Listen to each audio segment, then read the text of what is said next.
اس طرح ہے کہ میرے لیے وسیلے کی دعا کرو، تو اس لیے نماز کے بعد یہ دعا کی جاتی ہے۔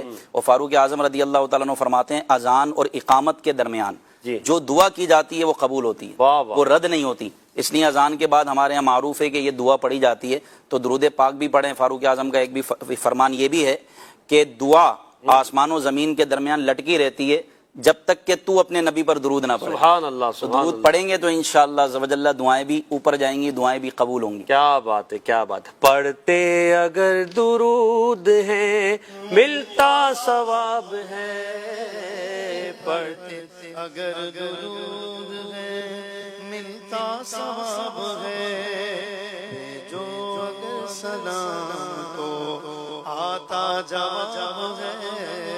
اللہم صل علی